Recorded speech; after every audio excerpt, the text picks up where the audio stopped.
I'm Paul Levine, this is Brett Wilson. We're going to quickly introduce ourselves, give a little bit of our background. We're going to chat a bit about our experiences in M&A, and then open it up for questions for the audience.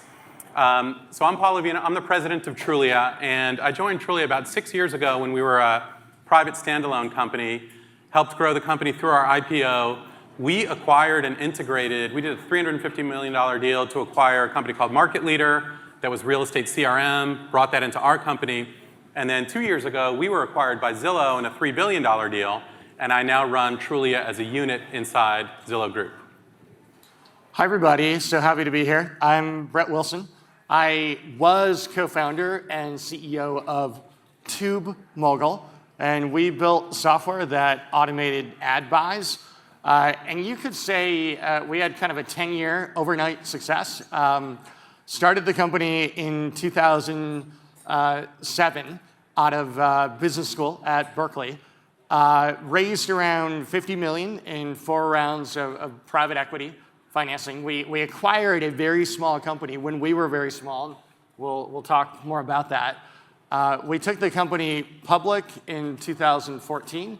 And late last year, we sold the company to Adobe. And I work at Adobe now, running the advertising software division. So, Paul, we'll start with you. You said $3 billion with a B, right? $3 billion, yeah. Okay, I see why you're on the panel.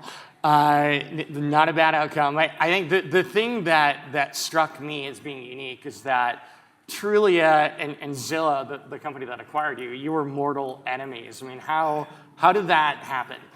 Yeah, so it's interesting. We were, the Trulia and Zillow story, we were founded at about the same time with very similar visions about making real estate data transparent to the consumers, and built similar businesses of similar scale around it.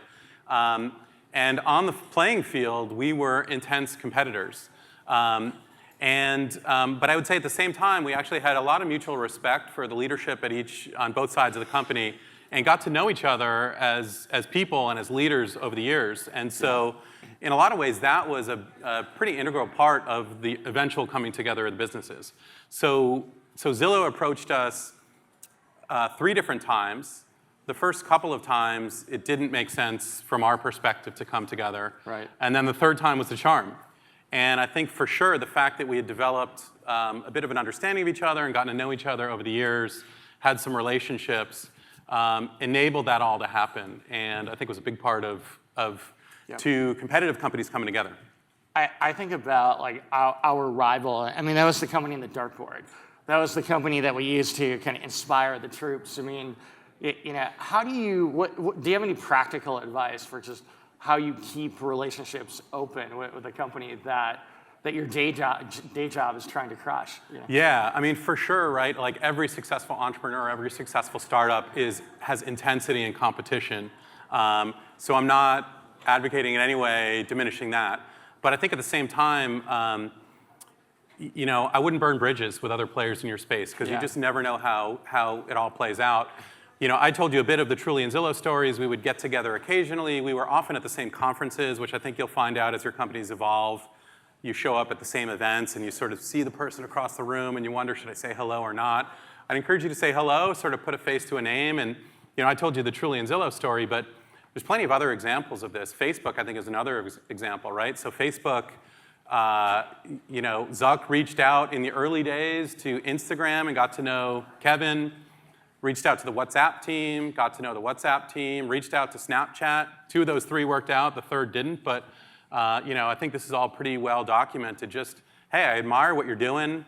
Let's go for a walk. Let's have coffee. Let's chat a little bit. I'd love to hear your vision. Yeah. I mean, don't share any confidential information, obviously, that would hurt your business. But there's really no downside and a decent amount of upside to preserving relationships in the space. It's good to hear the story. I mean, it feels so unnatural. Yeah. To have a dialogue with your greatest competitor. But clearly it worked out for you. Yep. All right, so speaking of unnatural, the conventional wisdom is private-to-private acquisitions don't work, and that as a startup, the last thing you should think about is joining forces with another company. Just build your business until it's big and scales. But you had an experience early in the development of TubeMogul where you merged with or acquired a competitor. Tell us about that. Yeah, we were 10 people at the time. It was a year and a half after we started the company. By the way, sorry to have my back to the jurors back here. And we pivoted the company into an adjacent space, and we ran into this company that they had a better technology than we did, and we brought it up at a board meeting as a threat. And one of our board members, it was actually Dick Costela, he had just sold FeedBurner to Google. He says casually, "Why don't we just buy them?" And that seemed so outlandish to me at the time. I mean, we were 10 people. I remember. You were 10 people, and they were how many at They their were company? like 5, I think. To give you an idea how small we were, I had just stopped doing payroll myself. Right. Which incidentally meant that people got paid on time more often than before when I was doing payroll. But we said, okay, and we tried to get to know this company, and it was really under the pretense of a partnership. And what we found is a company that had really strong technical talent. They had a shared vision, and they were really pragmatic people. So I think what you said about conventional wisdom, private to private companies, that's true because private companies they're hard to value. So to the extent that you are going to do this, you need to be working with pragmatic people where you can get a deal done. We ended up doing a deal. It was a stock deal, so it was dilutive to myself and my co-founder and our shareholders, and of course the company that we acquired. And what happened subsequently is not only did we benefit from the tech that we gained, but we kind of doubled our founder power. Any founders in the room? Entrepreneurs, founders? Founders are amazing people. I mean, you'll do things that normal rational employees just won't do. So we went from 2 to 4, and while it was dilutive, I can't imagine having not done that. And it definitely increased the size of the pie at the end. Now, talk about the founder power, right? So like founder dynamics are a very delicate thing. You're basically going from 2 founders to 4, and I imagine there was some discussion of who's going to run this thing, how are we going to all work together, where'd that go? Yeah, we decided who gets to be CEO, like you'd think, via a water balloon toss. So we closed the deal around Halloween, and we had a Halloween party for people's kids, and we had this water balloon toss, and we were like, let's play for CEO. And it was kind of in jest, but we were diving for those balloons. And so you won. You dove faster or longer? I won, but I mean, if I knew then what I knew now, and what being a public company CEO is like, I might have been like this and just let one of the balloons go by. So you're right. You get to be CEO. Nice. So let's go back to Trulia.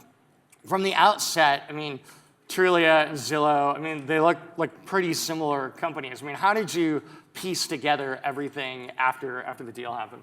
Yeah, so as I mentioned, the first couple times that we discussed this, we decided it wasn't the right time or wasn't the right thing for us. But I think when we finally came together, we basically felt like the opportunity together was bigger than the opportunity apart.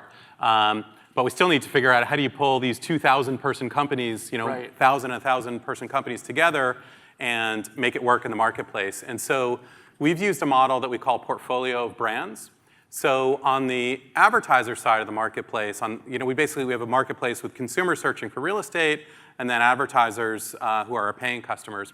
On the advertiser side of the business, as you know from the ad business, advertisers really want scale and simplicity. And so our strategy there was completely consolidate our advertising businesses. One ad platform, one set of credit cards, one sales force, and bring that all together. Same thing with our listings and our HR and finance and legal and all these kind of staff functions. Unify those quickly and aggressively move to do that. But on the consumer side of the marketplace, consumers actually really want choice. And we know our consumers well. People want to use one or multiple, typically 2 or 3 apps to do their real estate search. They check different sites. And so our strategy really was to keep multiple brands going. So we're investing aggressively in Zillow. We're investing aggressively in Trulia. We actually just reached an all-time high. We reached 140 million monthly unique users across our consumer brands. And it's actually allowed Trulia to focus more on innovation, identify unique areas in the portfolio of brands where we can deliver value and delight consumers, and we've been growing from there. It just sounds a little too tidy. You know, they had this, we had that. I mean, you were dealing with people in different cultures. I mean, is there anything that was harder than you thought, or looking? It's been 2 years, right? Yeah. 2 years later, that has surprised you? Yeah, well, I mean, for sure, the culture piece is really, really important, and it's not a surprise because anytime you hear people talk about M&A, you know, people talk about culture. Yeah. But you know, we started off day one that we announced the deal. We laid off 350 of our 1,000 employees, and that was the toughest day in my life, in my career, for sure. Standing in front of these people that had helped build this incredibly successful business that were all super talented, and telling them on this joyous day of celebrating, you know, this big victorious deal that they were not going to carry forward. So that was really tough. I would say the culture part of it, what we've done really successfully is combine or work across two things that are seemingly different. On the one hand, we've gotten all the Trulia employees really excited about this combined vision, seeing what we see in terms of the potential of all the pieces coming together, the ability to grow fast, grow market share, innovate, and embrace Zillow Group, the company. We actually renamed the company from Zillow to Zillow Group to represent that this was now a portfolio of brands and a group of companies. Did you ever think about Trulia Group? Or? It was under debate, briefly. They were bigger. Yeah, exactly. They were the acquirers. So you know, but you want people, you know, people want to get excited about the company that they work for. That's ultimately the paycheck. That's the stock ticker. You know, that is the company. And yet at the same time, be really passionate about the brand that they work for. So my Trulia team wakes up in the morning, puts on the green t-shirt, thinks about how to make the Trulia app and site amazing and grow our brand. And we had a really strong culture. We had a lot of traditions. Like one example is one of our most fun Trulia traditions we called Mind, Body, Spirit Day. And it's this crazy day once a year where everything stops and people, you know, we have these employee organized fun events. People do yoga, they do fun runs, they go mountain biking, they have incredibly competitive soccer events, meditation, art, and it all ends with a big party at the end of the day. And we said, by no means are we ever changing this. Mind, Body, Spirit Day will carry forward. And so San Francisco is the only office that celebrates Mind, Body, Spirit Day. We still call ourselves Trulians.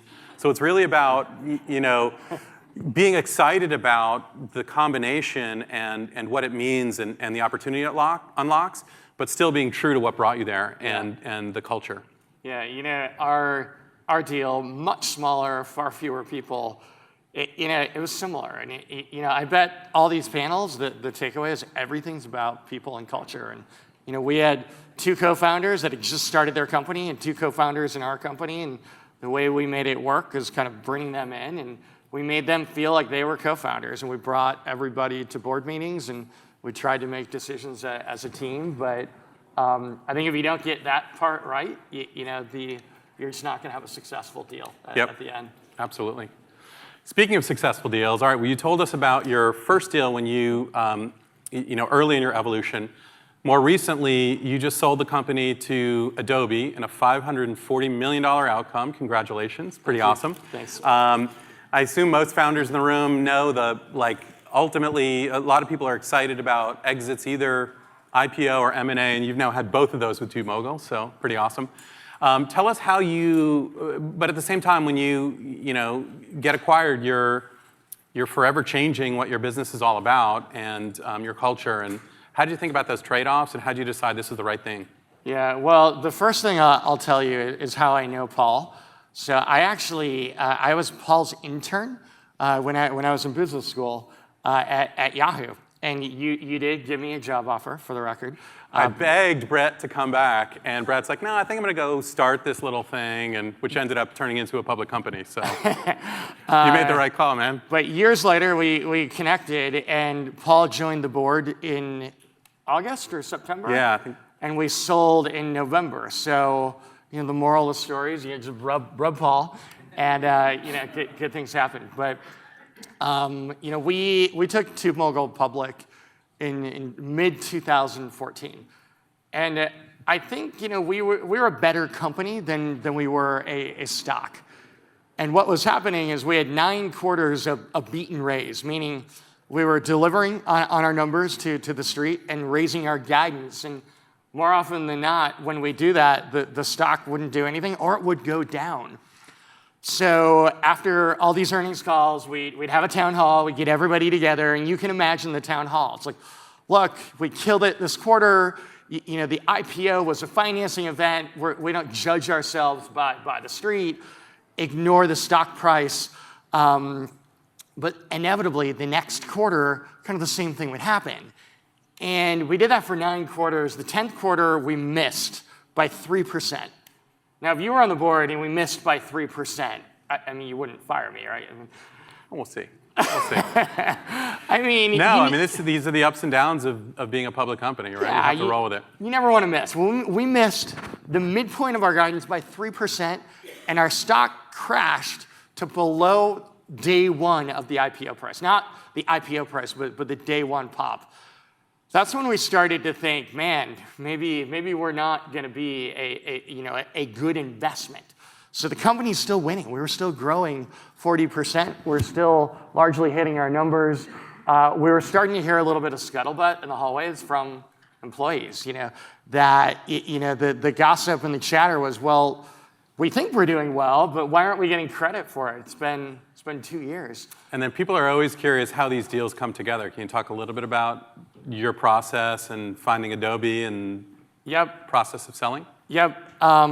It's actually really well documented because when you sell a public company, there's a lot of scrutiny as to whether you did what's best for your shareholders or management. But what happened, we had a board meeting and decided we wanted to try to explore, to see if we were going to be better as part of something bigger. So we had a number of conversations with financial sponsors, like private equity companies, and strategic sponsors. We had a partnership with Adobe already, and great cultural fit, great kind of product alignment, and the whole process happened pretty fast. And I mean, I think for us, when I started TubeMogul and when we took the company public, I mean, I wanted to build a company. Certainly didn't think I'd ever sell when we IPO'd, but the world had changed, and the stock market was what it was. It didn't have a lot to do with us. It was the world around us. So I think the takeaway is, as entrepreneurs, you always have to know where you're going, but to the extent you take money anyway, you have to always be self-aware and looking at call it your risk-adjusted outcome.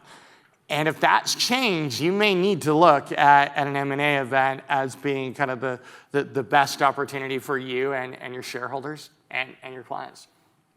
Great. So. All right, we've got some time for questions if folks have questions. Yes. Hey, I'm the founder of Literator, and we're kind of thinking about when you discover the opportunity to get hired or acquired, what are how do you know when you're ready to do that? I think there's this attachment you have as a founder to your startup. This is my first one. And so I kind of want to keep going, but there's, these conversations happening. And I think there might be some things I'm not considering, and I'm wondering if you have thoughts. Yeah, maybe I can start. Go for it. I mean, being an entrepreneur, part of your job is to kind of not heed any advice and do what you think's best and kind of break conventional wisdom. So I'll caveat with that. I think, again, this concept of kind of risk-adjusted outcome, you always need to kind of go, well, if I go it alone, our outcome could be like this, but the probability is maybe 10%. If we were to sell now, the outcome's smaller, but greater probability. And you're always doing that math, and at least for me, I found that a little unnatural. Kind of like keeping a relationship open with your competitor. So I think you do that, and follow your heart. And to the extent you raise money, it becomes it's less about your decision, it's more what's going to be the best for your investors as well. Hello. Hi. My name's Jason. I guess I'm the opposite of her. What if you are building a company because you would like to get acquired by a company in the space that makes sense to have what you do as part of their portfolio that contributes to what they're doing and differentiates them from their competitors? What are some of the things that, obviously, bootstrapping and with the long way to go, are there things that you could have looked at or would have looked at and positioning yourself to get positioned down the line for that? Or is it just not even relevant until you get to a place where that time does come? Yeah, I guess maybe I'll go first. I mean, the biggest advice I would give you is to not worry about that at this point. Just focus on building the best product, the best business you can, right? Businesses typically get bought, they don't get sold. And so the best way to maximize your outcome, I think, is to not need to sell the company, to just have a great, powerful, independent path. That said, I think, as I said at the beginning, it's always helpful to sort of be in touch with other players in the space and understand how other, potential strategic partners or maybe buyers, like, where are they trying to go? And if that's also interesting for you, make that connection point with them. But for sure, I wouldn't, my suggestion wouldn't be go build what you think some other company wants, because it's just going to take you off the path. What he said. Hi, my name is Sehul. I'm the founder of Decizone, and we are a platform for streamlining decision making. My question is for Paul. Yeah. You mentioned that out of the 1,000 people, you had to lay off 350. Yes. And in the same sentence, we were talking about company culture. And not to pick on it, but like a big thing in these kind of conferences is about culture and employee first kind of mindset. So if you can just reflect on like what the culture is and was employee first or customer first, or how that played out. I think you just got called out a little bit. No, bring it on. So yeah, I mean, Trulia has always had, and Zillow Group has this as well, a very employee-centric culture. We are people who are passionate about our work. We care about each other. Teamwork is a core company value. So it really was not at all about, and people know that. But at the same time, when you're running a business, you have to at times make decisions that are unpopular or impact people in your company. And if you know that those are the right things for the business, I think you just be transparent about it and stand behind it. I mean, in this case, most of the people that we laid off were either sales or customer service people, where there was redundancy across the teams, or HR, finance, legal people, which commonly get consolidated in acquisitions. And so I was the COO at this time. Pete Flint, the founder and CEO, the two of us stood up in front of the company. We explained why we think this is a great deal, why we did this, the fact that some people would be impacted. And we actually had, we held a job fair for impacted employees. We personally reached out into our network to help people find jobs. We were very clear that people are not being laid off because they're not talented. They're being laid off because we had to do some consolidation. The company would have been too big if we didn't do this. So I think it's sort of owning the decision and being transparent and then doing everything you can to help people inside the company. People saw that, and I think it mattered. It made a big difference. The same thing happened with TubeMogul and Adobe, by the way.